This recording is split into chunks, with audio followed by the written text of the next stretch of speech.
Hello, everyone, and welcome to Walker Reads. I am your host, MJ Walker. Today, I will be bringing you another installation in the series Rabinoe, Wizard Extraordinaire. If you enjoy what you are hearing, please do not forget to like and subscribe. It truly helps me to develop my channel, and I appreciate it all. Without further ado, I bring you the next episode in Rabinoe, Wizard Extraordinaire. Episode 18, A Not-So-Subtle Threat.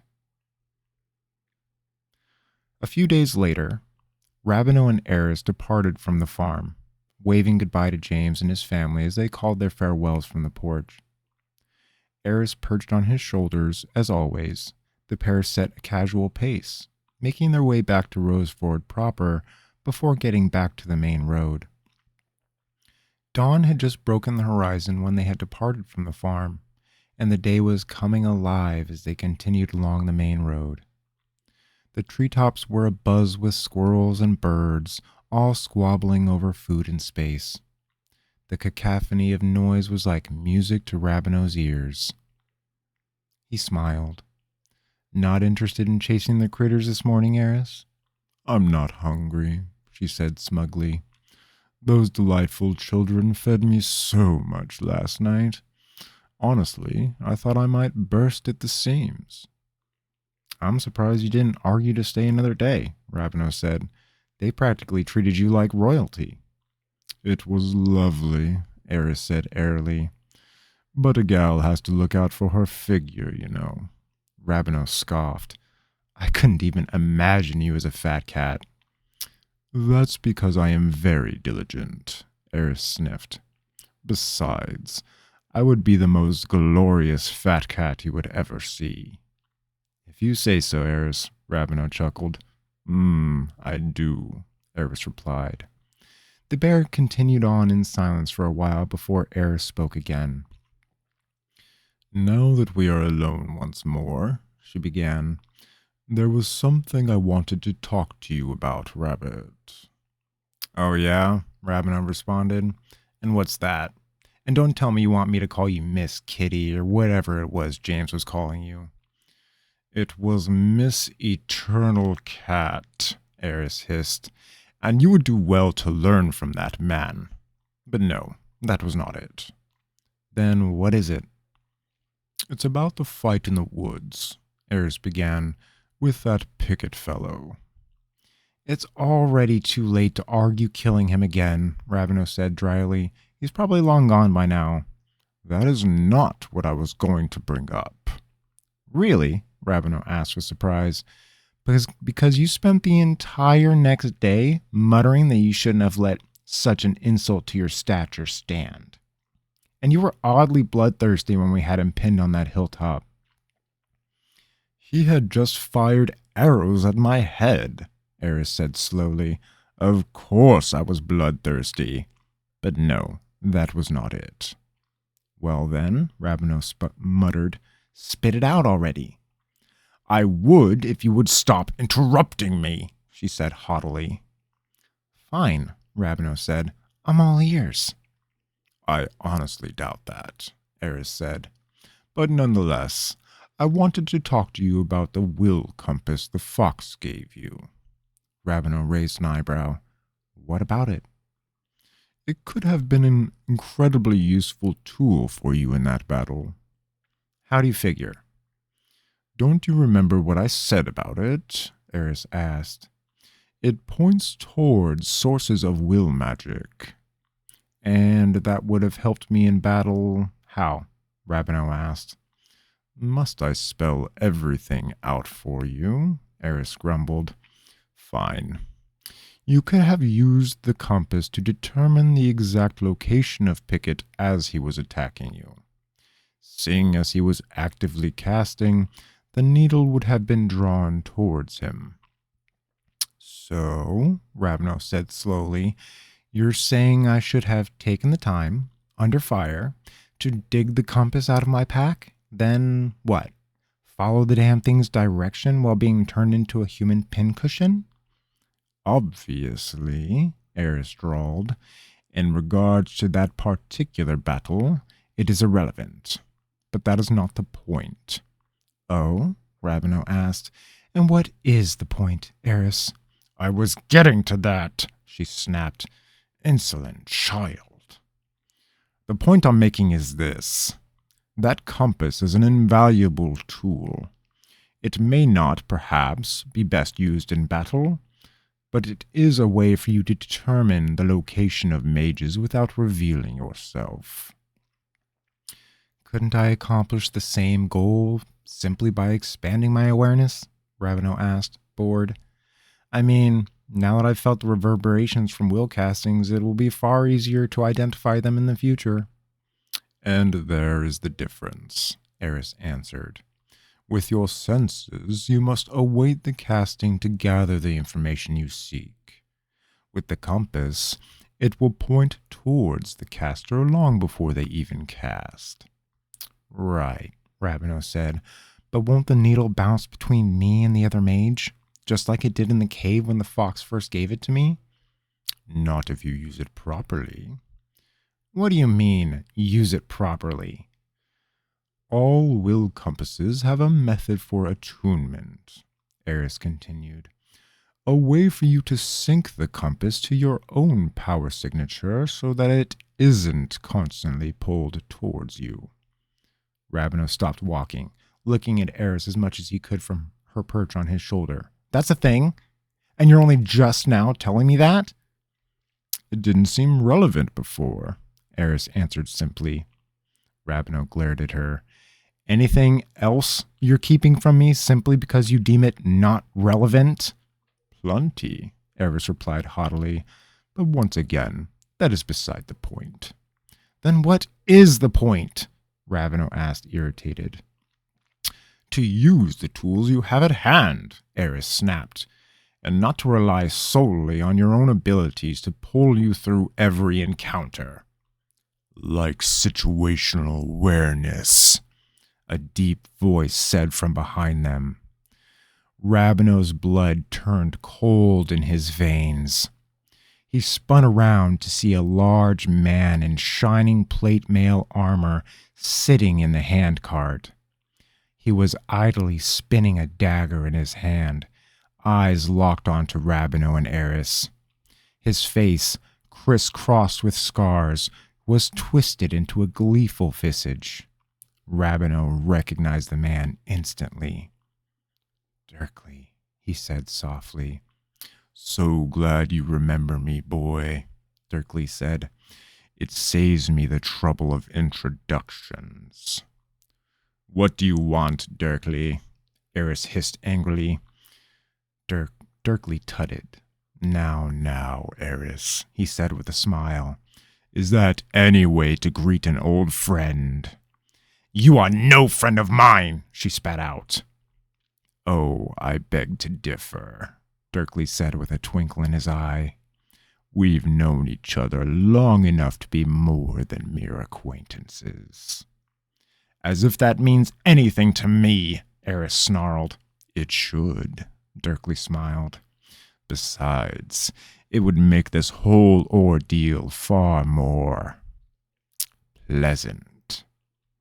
Rabinoe gritted his teeth and began gathering his will. Not a wise move, boy, Dirkly said, looking at him with steel in his eyes. I'll cut you down before you can even think about casting. Rabinoe paled. He had done nothing more than reach for his power. Don't test this man, Rabbit, Eris said in a low voice. He is dangerous. Thank you for the kind words, Cat, Dirkly said with a smirk. But I think the boy understands the situation he is in. Why are you here? Rabinoe asked softly, fearing the response he knew was coming. Why? Dirkly smiled wickedly. I have come to collect you. Collect us for what? Eris asked sharply. Isn't it obvious? Dirkly asked gleefully. Clearly not, Rabinoe answered. Well, Dirkly began, scratching at his chin with the point of his dagger. In that case, I am here on orders from the king. What kind of orders? Rabinoe demanded. Dirkly looked at Rabinoe and laughed loudly. Wouldn't you like to know, little pup? That is why I asked, Rabinoe continued with a scowl. Are you going to tell me? No, Dirkly said simply. My orders are for me to know, and you to find out. The king must want an audience with us, Eris said to Rabinoe. If he was ordered to kill us, we'd very likely be dead already. Ah, Dirkly said with a smile. Such an astute observation. I would expect nothing less from Eris the Eternal. An audience with the king? Rabinoe asked. Linrem's words came floating to the surface of his memories. If you are wise, Rabbit, you would do well to avoid the royal family at all costs, at least until you're powerful enough to stand up to the king. Rabinoe's heart dropped into his boots. If Dirkly had been sent to force him into an audience with the king, there was nothing that Rabinoe could do to avoid the situation, especially seeing as Dirkly had just gotten the drop on them.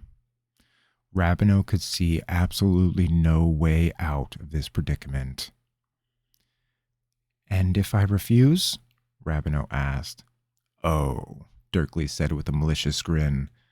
I wouldn't advise that. His response answered Rabinoe's question, despite the man's vague threats. What if I go peacefully? That would be preferable, Dirkly said, though it would be far less fun. I do not think we have a choice in this matter, Eris said into Rabinoe's ear. The best course of action may be to go along with him. Rabinoe nodded. He had already landed on the same conclusion. Whatever capacity for fighting Dirkly possessed, it was enough to stand toe-to-toe with Linrem in years past. In his budding development, Rabinoe was far from taking on men like Dirkly, which was precisely why Linrem had warned him to steer clear. But how had the man been able to locate Rabinoe? Okay, Rabinoe said. I'll go. But first, I'd like to know how you found me. Dirkly quirked his head to the side, a whimsical expression that looked disturbing on his twisted and scarred face. Normally, I'd call that a trade secret. But seeing as you have behaved thus far, you have left a trail so brazenly visible an untrained mouse could follow in your wake. Furthermore, your castings have been echoing across the region for quite some time now. Once my liege became aware of your roaming, he sent me to investigate. How long have you been following me? Rabinoe asked. Following you? Dirkly asked. Boy, I have not been following you. I tracked you down and simply waited for the right moment to catch you completely off guard. Rabinoe realized the man would not willingly depart with such information that may assist Rabinoe in evading the man in the future. He would have to accept that his castings gave him away, and his relaxed demeanor gave Dirkly the opportunity he needed. As Eris had said, if the man had wanted to kill them, he could have done it as easily as he had climbed into the handcart. Rabinoe knew, with a sinking feeling deep in his stomach, that he was in quite the predicament. Okay, Rabinoe said. So what now? Dirkly smiled. Now, he said wickedly, we go for a little walk. Several days later, found the trio, led by Dirkly, walking into the city of Ohangpur. As James had informed Rabinoe and Eris, the mighty city was shrouded in a deep and dark fog that hung low in the air, despite the midday sun shining brightly down on them.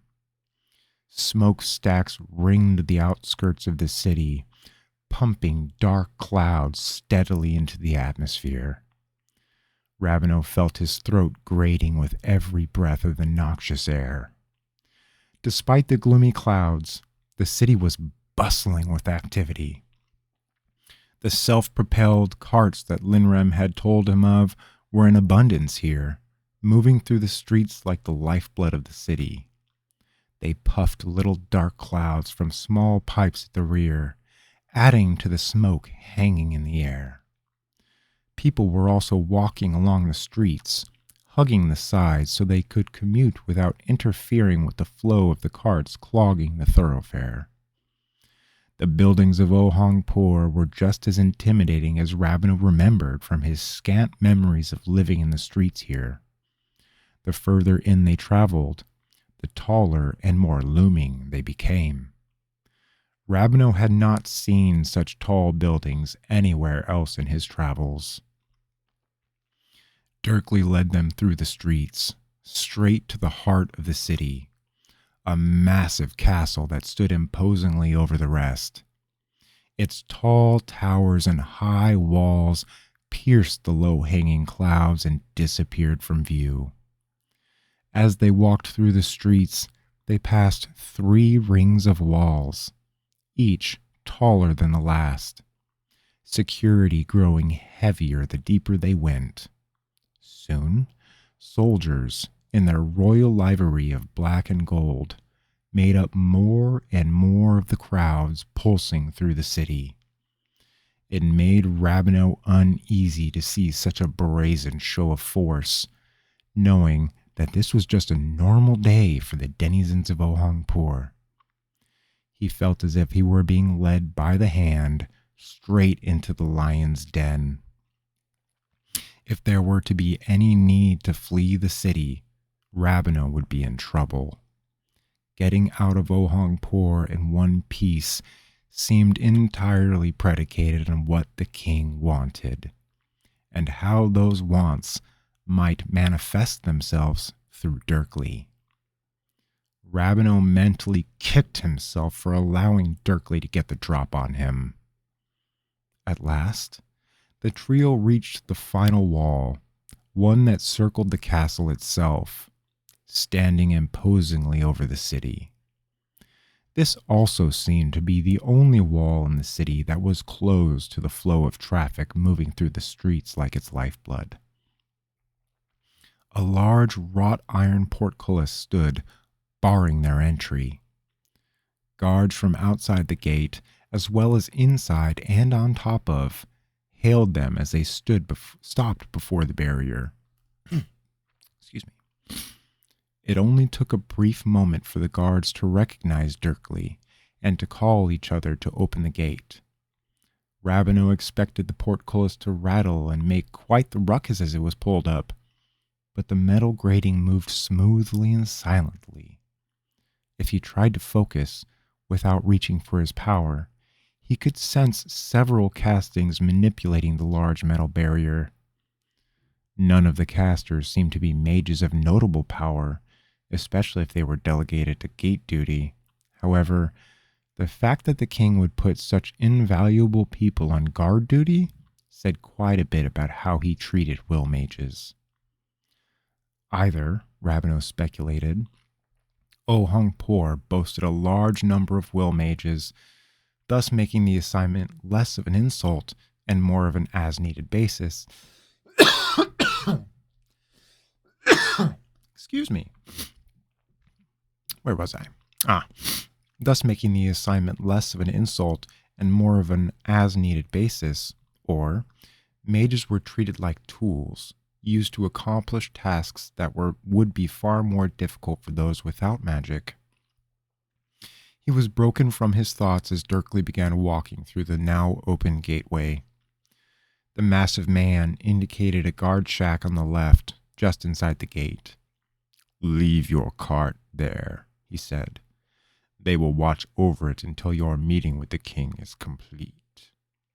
Rabinoe felt uneasy parting with the cart and what little supplies he had, but Dirkley's tone brooked no room for argument, and seeing as he was surrounded by liveried guards, any other option was bleak in outcome, at best. So, with a defeated sigh, Rabinoe pulled his handcart over to the guard shack, where a pair of young men were waiting to receive it from him. He laughed to himself as the wheels immediately reverted to their obnoxious shape, making the men attempting to wheel it off to the side struggle. Smiling, he returned to Dirkley, Eris still perched on Rabinoe's shoulders. Dirkley said nothing as he watched, simply nodding when Rabinoe came back. The man turned towards the castle and led them towards the massive front doors. Guards stood at their posts on either side, snapping to attention as Dirkley approached. In unison, they grabbed the huge doors and pulled them open. The trio walked through, entering a long entryway that had a vaulted ceiling rising dizzyingly in height. Pillars were spaced out along the walls, gilded in gold and rising all the way to the ceiling above. The space between the pillars was adorned with artwork. Huge tapestries and paintings hung there, depicting what appeared to be the royal family during many different pivotal episodes in their history. Several of the pieces showed scenes of war and bloodshed. Still others displayed figures prostrating before the crown, seated on a massive golden throne. "The opulence is nauseating," Eris growled. "Leave it to a royal family to adorn their entryway with all of this nonsense." "The royal family takes great pride in the part they have taken throughout Galida's history," Dirkley said. "You would do well to remember that." "And you would do well to remember that I do not care," Eris hissed. "Eris," Rabinoe said softly, "I don't think this is the right place to be obstinate." Dirkley chuckled. "You should listen to the boy, Eternal One." Eris said nothing more, but she dug her claws firmly into Rabinoe's tunic, making him suck in air at the sudden pricks. Dirkley led them through the entryway to a gilded door at the end. Not as large as the front doors, but still just as imposing. Nearly a dozen guards stood at their post, watching with cold professionalism as they approached. As they reached the door, the guards on either end extended their poleaxes across the threshold, effectively barring entry. "Halt!" came the command from a large armored man in the same plate mail that Dirkley wore, the royal family crest emblazoned over the middle. "State your business."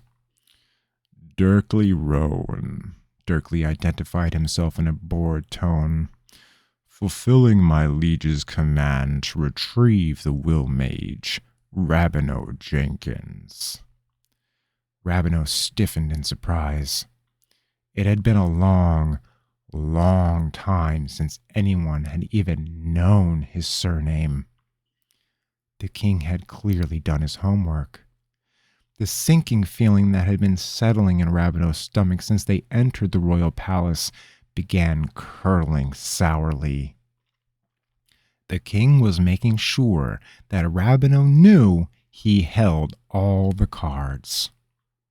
Whatever this man wanted from him, declining would be a grave mistake. "Sir Rowan," the man gave a smart salute. "Welcome back. The king has been eagerly awaiting your return." He motioned to a man standing at a small door nearly hidden off to the side.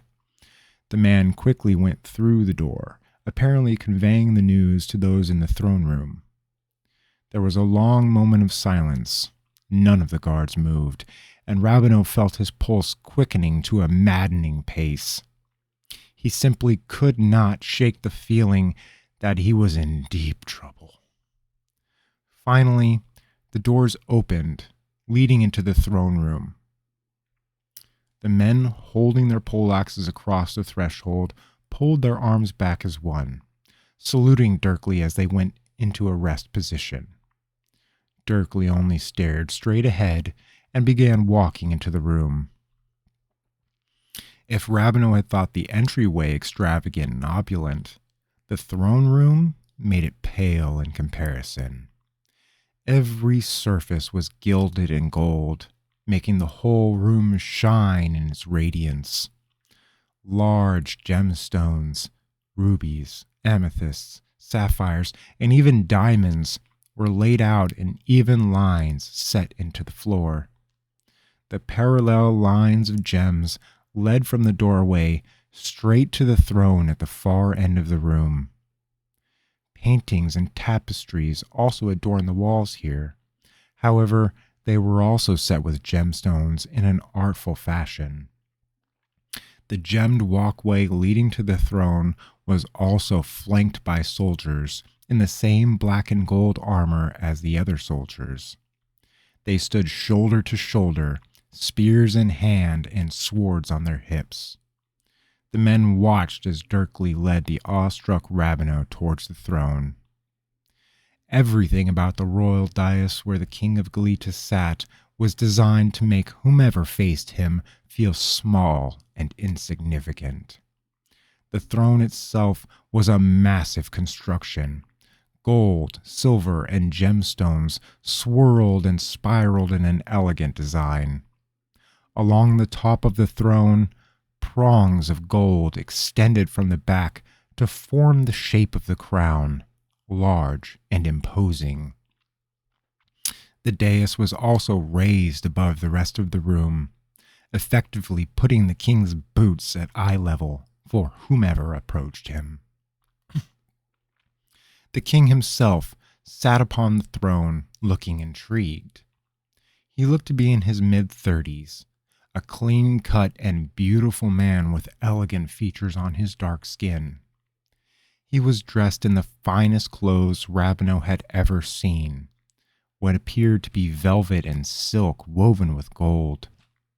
His brocade boasted an elegant depiction of the royal crest, a dragon wrapped around a tower, spewing fire into the air. The crest was entirely black, making it pop against the all-gold background.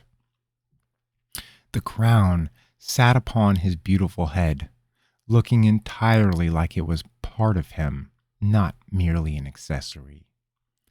As Dirkly and Rabinoe drew near, the man's lips pulled into a grin. They reached the foot of the dais and Dirkly sank into a deep bow, going down to one knee and bowing his head before the king. It took a moment before Rabinoe realized he, too, was expected to bow. The soldiers eyed him with hostility, and the king raised an eyebrow. "Rabbit," Eris hissed into his ears, "for the love of all that is good, bow your bloody head." Rabinoe started, growing uncomfortable under all the scrutiny, before he mimicked Dirkly's movement, sinking to one knee and bowing his head to the king.